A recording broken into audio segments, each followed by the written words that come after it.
Hi everyone, in this video we're going to talk about the application of angles of elevation and angles of depression in real life. Now, you may be wondering, what are the angles of elevation and depression? Well, let's start with a quick definition.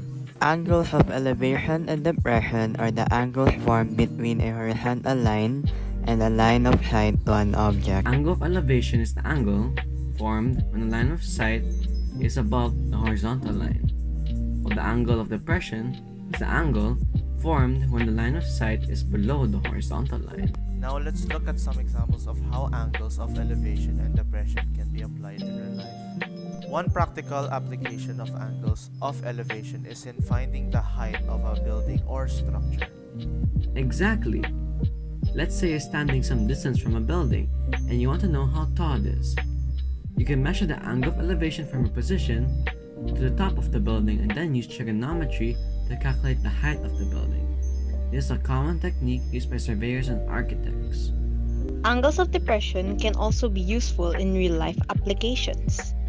For instance, let's say you're standing on a hill and want to know the distance to a nearby object, like a tree or a building.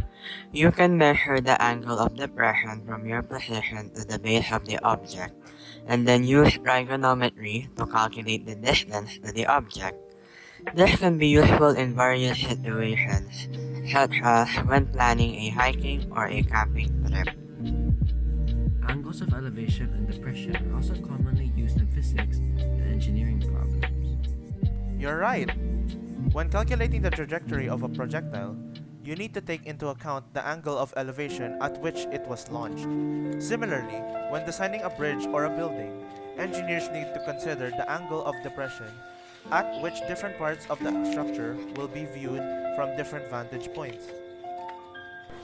Speaking of the topic regarding physics, another branch of science also uses angles of elevation and depression, which is astronomy. I'll give the mic to Marie. Angles of elevation and depression are also used in astronomy to measure the altitude and azimuth of celestial objects, such as stars, planets, and galaxies. Astronomers use the angles of elevation and depression to determine the positions of these objects in the sky and to calculate their distances from Earth. If we could navigate in space, then we could also navigate here. Exactly. In navigation, angles of elevation and depression are used to calculate the distance to an object and to determine the position of a ship or an aircraft relative to the horizon. Pilots and sailors use the angles of elevation and depression to navigate their vessels and to determine their altitude and distance from the ground or water. So there you have it. Angles of elevation and depression may seem like weird concepts, but they have a wide range of practical applications in real life. Whether measuring the height of a building, calculating the distance to an object, Or solving problems in physics and engineering. Angles of elevation and depression are essential tools in your toolkit. Thanks for watching, and I hope you found this video helpful.